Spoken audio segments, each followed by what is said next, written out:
Chapter 3 Susuko o hindi, lumipas isang buwan kahit nag-therapy si Gabby sa hospital ay pakiramdam ni Gabby wala epekto sa pag-therapy sa kanya, kaya na desisyon ni Gabby tigilan mag-therapy dahil wala siya papala. Sa hospital pinuntahan ni Gabby si Doc Danny para sabihin na ayaw niya na mag-therapy. Sa kabila banda habang inaayos nila Kat mga gamit pang therapy ay nakita ni Kat si Gabby papunta sa opisina ni Doc Danny. Itigil ni Kat yun ginagawa niya at lumapit siya sa pinto, parang marites si Kat sa pasilip niya sa pinto ng opisina ni Doc Danny. Tapos narinig niya yun pausap nila Gabby at Doc Danny. Doc, ayoko na mag-therapy. Sabi ni Gabby. Bakit ayaw mo na? Di ba sinabi ko wag ka susuko ngayon pa dito ka na sa hospital mag-therapy, ano problema? Sabi ni Doc Danny. Doc, wala naman ako papala sa pag-therapy ko kaya itigil ko na yun therapy, tanggap ko na baldado ako hambang buhay. Sabi ni Gabby. Teka, hindi lang ito payo ng doktor kundi payo ng kaibigan, wag mo isipin na baldado ka habang buhay, ang isipin mo palagi ay nakakalakad ka ulit.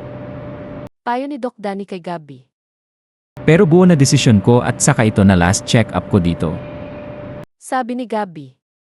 Kasabay yon paikot ng electric wheelchair niya paharap sa pinto ng sa opisina ni Doc Danny, tapos pabukas niya ng pinto ay nakita niya si Kat, tapos patuloy sa paandar yon electric wheelchair palabas, habang si Kat ay hinabol si Gabby dahil gusto niya kausapin si Gabby dahil ngayon lang may pasyente siya madaling sumuko, kaya pakiusap niya si Gabby na wag sumuko. Hinahabol ni Kat si Gabby hanggang sa parking area ng hospital. Sir Gabby. Sabi ni Kat. Nang marinig ni Gabby ang pagtawag ni Kat sa kanya ay inikot niya yun electric wheelchair paharap kay Kat. Bakit nakasunod ka pa sa akin, di mo na ako pasyente? Pasigaw sabi ni Gabby. Lumapit si Kat kay Gabby at lumuhod si Kat para magkapantay sila. Gabby. Narinig ko kayo ni Doc, sinabi mo ayaw mo na mag-therapy. Sabi ni Kat. Ano pakialam mo? Buhay ko ito. So, desisyon ko wag ituloy pa therapy ko. Sabi ni Gabby. Pero para sa ikabubuti sa'yo pa therapy.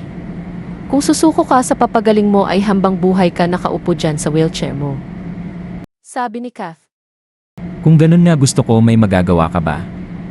Kath, ilang beses ako nag-therapy sa States at dito sa Pilipinas, pero ano nangyari? Wala.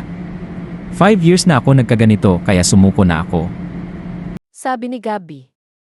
Hinawakan ni Kath ang kamay ni Gabby. Nang hinawakan niya ang kamay ni Gabby ay may spark nararamdaman si Kath. Sir Gabby, wag ka mawawala ng pag-asa, may dahilan ang Diyos kung bakit ka ganyan, pero sana wag ka susuko sa pagaling mo, handa ako tulungan ka, sana maging positive ka lang. Payo ni Kath kay Gabby. Nang marinig ni Gabby yun sinabi ni Kath, ay nag-realize niya na mali ang desisyon niya sumuko sa pagsubok sa kanya buhay at dapat maging positive sa buhay. Lumipas ng ilang linggo at buwan ay dahil sa sinabi ni Kath kay Gabby ay patuloy ni Gabby ang pag-therapy, mas lalo nagsisipag sa napapagaling si Gabby dahil kay Kath hanggang sa unti-unti na nakakatayo na si Gabby. Sa rehab nasa walking rail sila Gabby at Kath, tapos kinakabahan si Gabby dahil di niya alam kung kaya niya na ba napagkalakad at napansin ni Kath na kinakabahan si Gabby. Kaya ko na ba ito? Kinakabahan tanong ni Gabby. Susubukan mo naman, paano mo malalaman kung naglalakad ka na kung di mo subukan kahit 2-step lang? Sabi ni Kath. Okay. Sabi ni Gabby.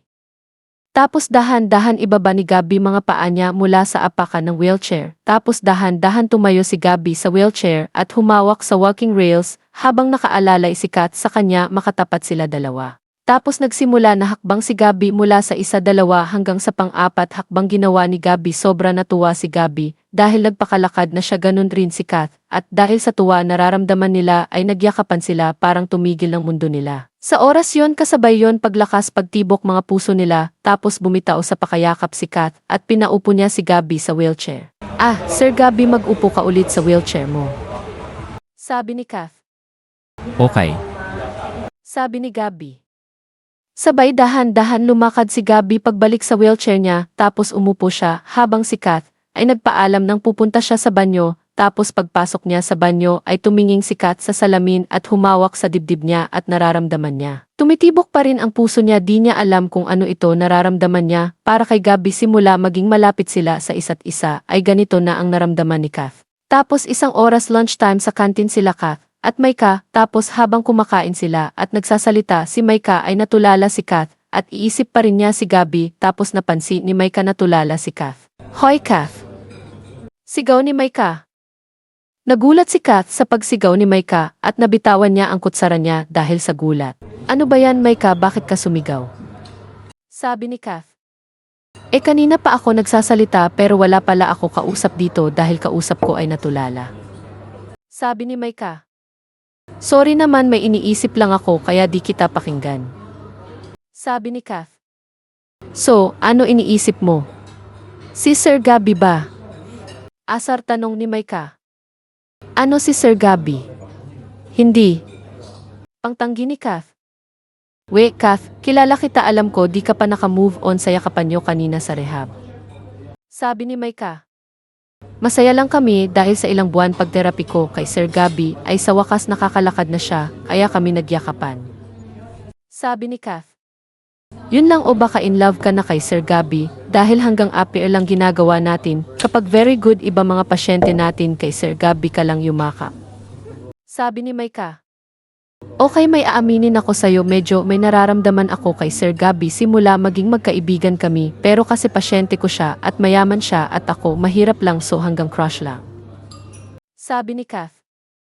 Sa kabila banda, nasa restaurant si Gabby dahil pagkatapos ng 5 taon nasa bahay lang siya ay nagdesisyon si Gabby bumalik na sa trabaho dahil medyo maayos ang kamay niya dahil sa pagtherapy. Sa opisina ni Gabby habang nagtitingin ng papeles si Gabby ay bigla pumasok si Benji nang hindi kumakatok. "Hey dude." Sabi ni Benji.